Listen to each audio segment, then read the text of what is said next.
যে সকল দম্পতিরা বারবার চেষ্টা করার পরও বাচ্চা ধারণে অক্ষম হচ্ছেন বা বাচ্চা ধারণ হচ্ছে না, তাদের জন্য কিছু বিশেষ পরামর্শ এই ভিডিওতে তুলে ধরব। তো চলুন বেশি কথা না বলে মূল ভিডিওতে ফিরে যাওয়া যাক। সহজভাবে মূল কথাগুলো হচ্ছে, 2-1 মাসে না হলে ভয় পাবেন না। 8 থেকে 12 মাস চেষ্টা করার পরও যদি বাচ্চা না হয়, তখন আপনি ডাক্তার দেখানোর কথা চিন্তা করবেন। এর আগে নিজেকে রোগী ভাববেন না।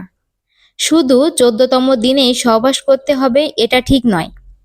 28 দিনের মাসিক হলে সাধারণত 14তম দিনে ওভুলেশন হয়, কিন্তু কারো 30 থেকে 32 দিনের মাসিক সাইকেল হলে ওভুলেশন হতে পারে একটু দেরি করে। তাই সাইকেল বুঝে গোল্ডেন পিরিয়ডে সহবাস করা ভালো।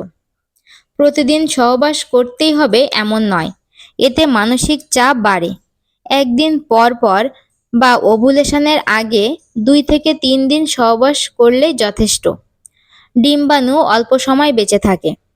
ডিম্বাণু 24 ঘন্টা জীবিত থাকতে পারে, কিন্তু শুক্রাণু 3 থেকে 5 দিন পর্যন্ত বেঁচে থাকতে পারে। কিছু ক্ষেত্রে দেখা গিয়েছে 7 দিন পর্যন্ত শুক্রাণু বেঁচে থাকে।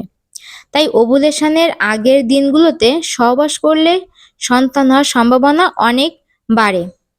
ওভুলেশনের লক্ষণ সবচেয়ে 100% ঠিক নয়। ওভুলেশন অনেকে মনে করেন যে লক্ষণ দেখা দিলেই হয়তো আমার ওভুলেশন হয়েছে।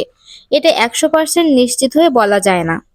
যেমন তলপেটে ব্যথা, সাদা স্রাবের পরিবর্তন, শরীরের তাপমাত্রা বাড়া, এগুলো ইঙ্গিত হতে পারে, কিন্তু নিশ্চিত নয়। এগুলো হলেই যে আপনার ওভুলেশন হয়েছে এমনটা নয়, আবার এগুলো হলেও যে আপনার ওভুলেশন হয়নি এমনটাও নয়।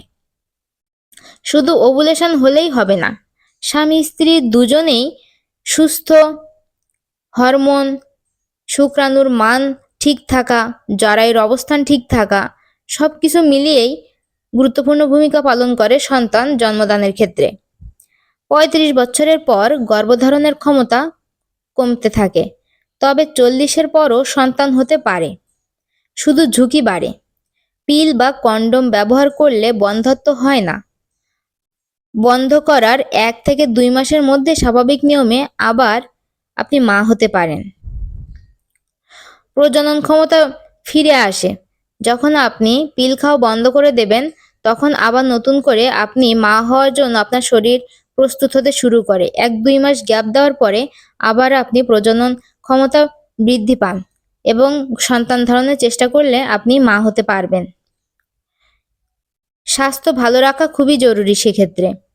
পুষ্টিকর খাবার, পর্যাপ্ত ঘুম, নিয়মিত হালকা ব্যায়াম এসব গর্ভধারণে সাহায্য করে। মানসিক চাপ নেবেন না।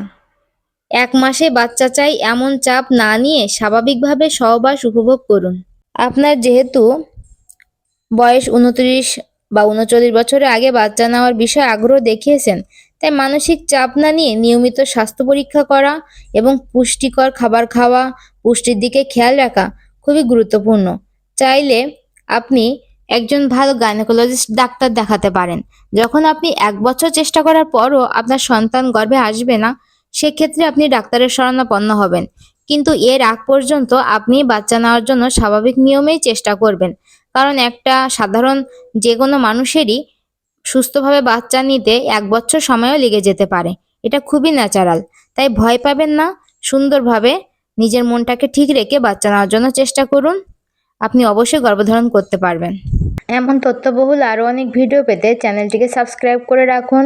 কোনো কিছু জানার প্রয়োজন হলে কমেন্ট বক্সে অবশ্যই জানাবেন।